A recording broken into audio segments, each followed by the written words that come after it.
What's going on, everybody? I am Justin. And I am Mahogany. Hello. Welcome back to our YouTube channel. So today we are going to be sharing our love story. Yeah, how we met. Yes. You know, so how did we meet? I mean, first of all, we got to tell them that they need to make sure they subscribe to our channel. Oh, go and subscribe to the channel. We'll tell you at the end too, but yeah, they're going to subscribe. So make sure, since you're here, make sure that you like this video and you subscribe to our channel. But let's get into the good stuff. So how did we meet? How did we meet? So basically, this is what happened, y'all. So I was working. Tell it right. I'm going to tell it right. Tell it right. I was working at this store called American Eagle. Oh, no, you was working? Jesse, don't play me. I was working when you found me, honey. Yeah, she was working when I found her.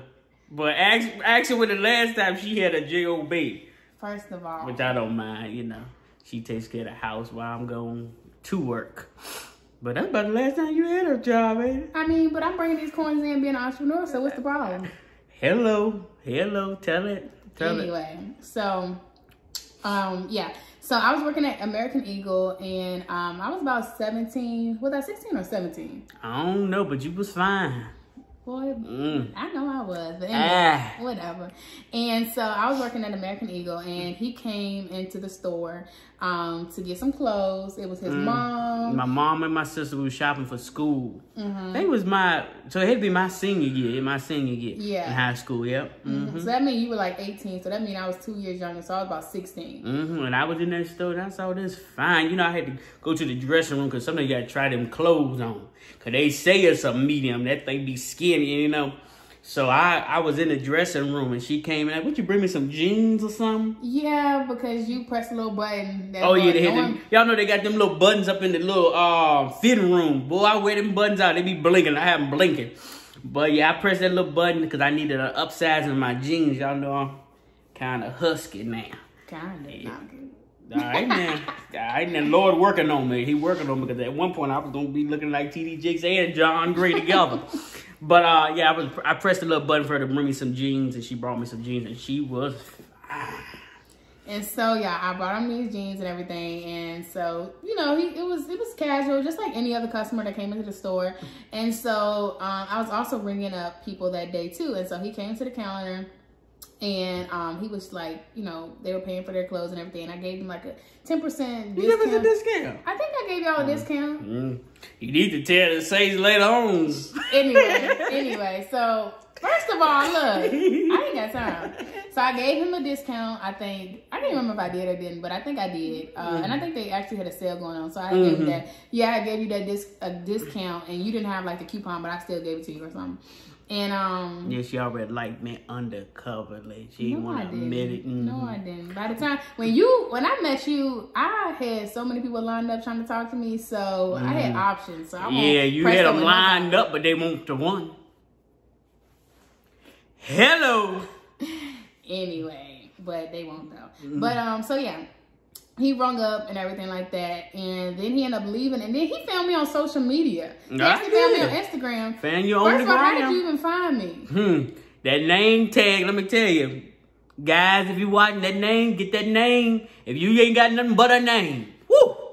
No, actually, I found you, which we're going to get into the story. This is going to be, we're going to try to shorten this thing. Yeah. I actually found you. I knew who you were a little bit, enough. See, you always got to know enough. I knew who you were enough.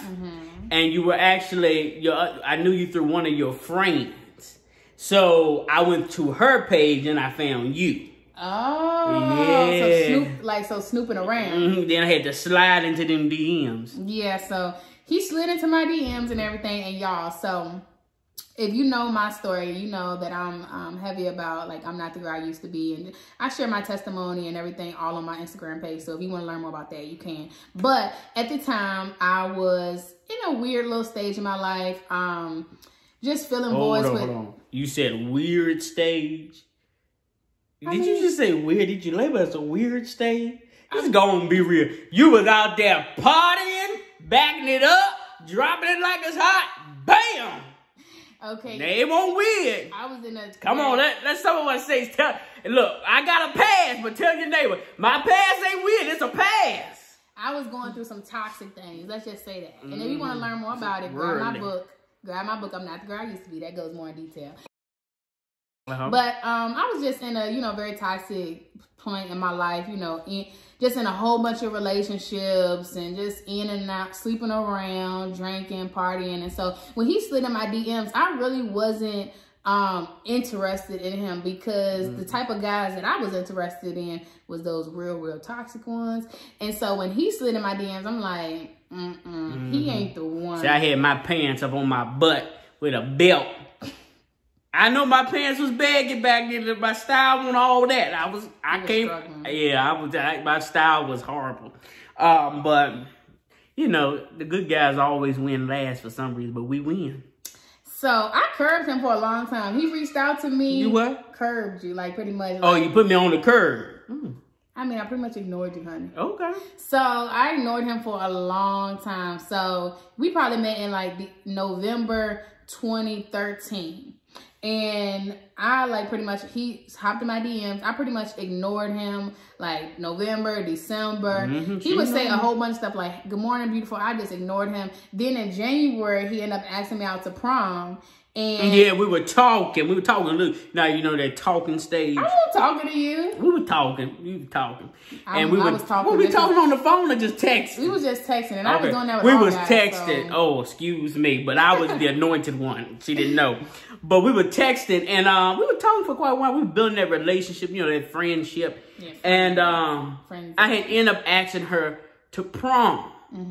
And I think you were raising money at the time to go to Harvard. So I had applied to go to this pre-collegiate program at Harvard University in Massachusetts. And I hadn't got accepted yet, but since I did not want to go to prom with him, y'all, I told him that I had already got accepted and I couldn't go to prom with him because I had got accepted. Truth be told, I wasn't even accepted yet. I was just looking for an acceptance. But let me tell you what your brother did.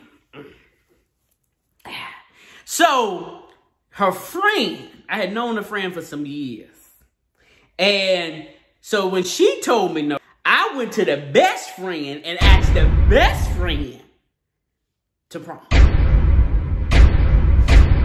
Yes, I did. Yeah. And so my best friend ended up going to prom with him.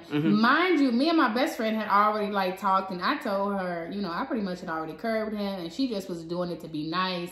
So the whole time they was at prom, me and my best friend was texting each other, and she was telling me about how, she was just trying to be nice to him and everything. And I was just like, oh, poor thing. She was giving me all the beads. We was texting back and forth. But she really won't feeling him. I really won't feeling him. But she was just doing him a favor. She says she won't feeling me. By going to prom with him. She says she won't feeling me.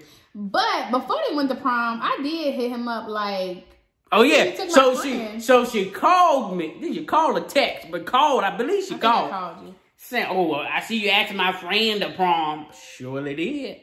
I mean, it was a little bit of saltiness in me because I'm like. She was jealous. She wanted this. I didn't want you. She wanted this. But I thought it was mighty funny how you went to my friend after I told you no. But anyway, my friend didn't enjoy them going to prom anyway. That's what she said. And so me and my friend, we was just talking about it the whole time. She was like, girl, I'm just doing this to be nice.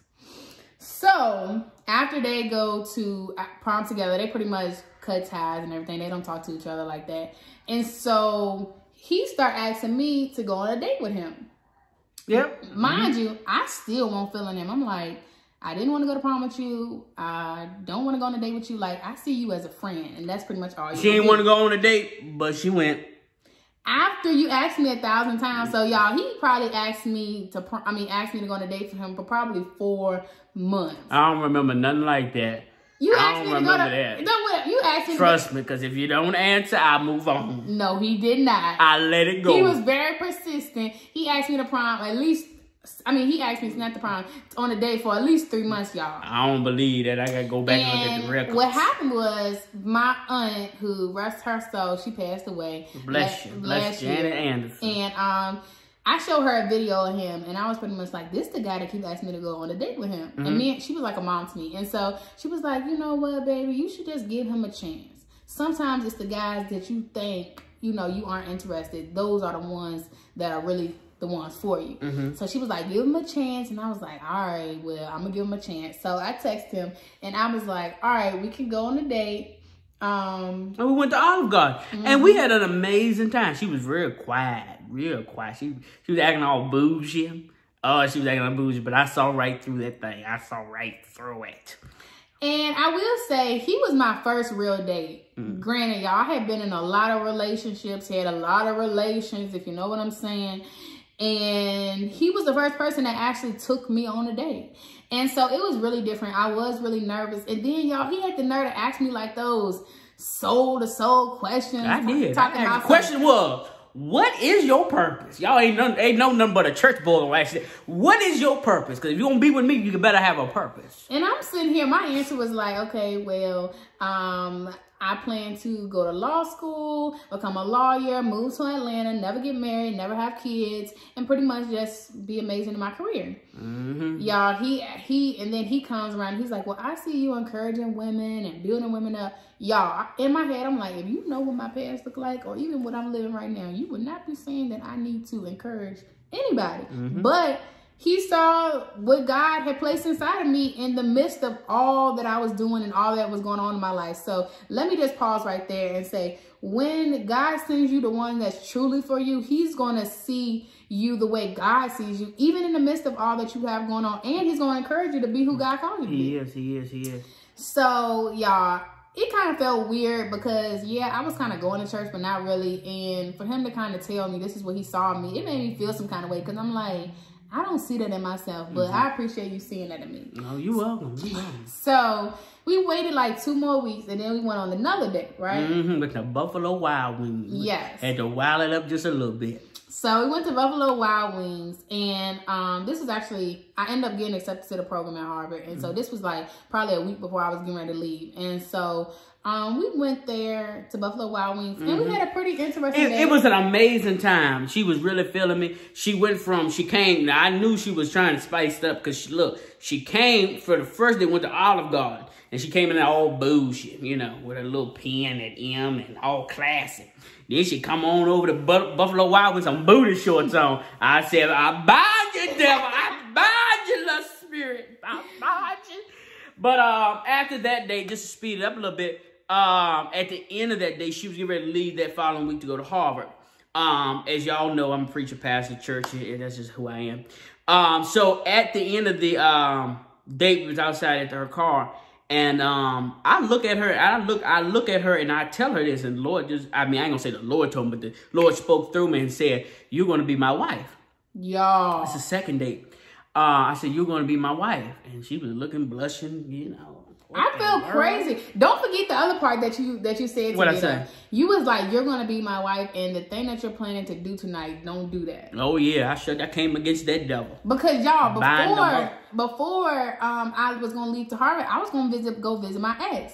So he tells me, 1, do you know you're my wife, and then 2, don't go do that thing you're about to do. So I'm feeling really weird because I'm like, 1, you saying I'm your wife, and I feel like you're just a friend to me, and then 2, how do you even know that this was my plans? It was a really interesting. It was very interesting. Y'all, I was kind of nervous. Yeah, but after that, she went to Harvard. I think you went home that night, you know, after I said all of that. And her going to Harvard, which you can share a little bit of that, before we end out, is where we really got the chance to talk a lot on the phone. Her going to Boston, Massachusetts was an opportunity for God to really isolate her and for her to really hear from God and become whole. And it was a powerful experience because me and her was able to really talk and build that friendship. So when she came back, things fell into place as far as the love. But just share a little bit how God, your experience at Harvard. Yeah, so like I told you guys, I was going through a really toxic time in my life. And so when I went to Harvard, basically God took something that he knew was a dream of mine, which was to study at Harvard. And he allowed me to experience that, but he also isolated me, like he said, in that season. And like I was away from friends, I was away from family. And so I really had a time to get people out of my ear because I was always so seeking validation or always seeking people's opinions. So when I went to Harvard, I was by myself. And so God was really able to just speak to me. And I don't want to make this drawn out. So like, get my book, I'm Not the Girl I Used to Be. And it literally goes through all of that. But like he said, we were able to talk on the phone more. We was able to do Zoom, Skype at the time. And I didn't care about what my friends had to say about him. Because at first I was like, you know, people going to think, you know, he's not my type. So people going to have something to say. But I didn't really care about what they had to say. And we really built a relationship. And like you said, so when I came back from Harvard and came back to Lynchburg, we had spent so much time, because that program was like 7 weeks. We had spent so much time building a relationship and building a friendship that when we came back, I was like, wow, I actually do like you. Yep. So that is our love story. Basically, the quickest way we could shorten it and get it to you, that is our love story. Always, for my singles that are watching, build that friendship. That is so important. Build that friendship. Get to know each other. As people get together so fast and they have sex, make love, and then have a baby, and then at the end of the day, they don't even know each other. Right. The Bible says, I know the Bible says, you know, he had sex that he knew her, you know, in different terms in the Bible, but you really need to get to know each other. I will encourage you. A pastor, Dr. Vernon up in Ohio, he says one of his main rules of dating, when you are in courtship and dating some person, date the hell out of a person. Date the hell out and get to know them. Date them so much that you know them, because you marry the, what's the saying? You marry... when you date the representative. When you date the representative, but you marry the reality. Yeah. So listen, we gotta go. We thank you for watching. Subscribe to our channel. Hit the like button and keep connected with what's going on right here with the Jackson family.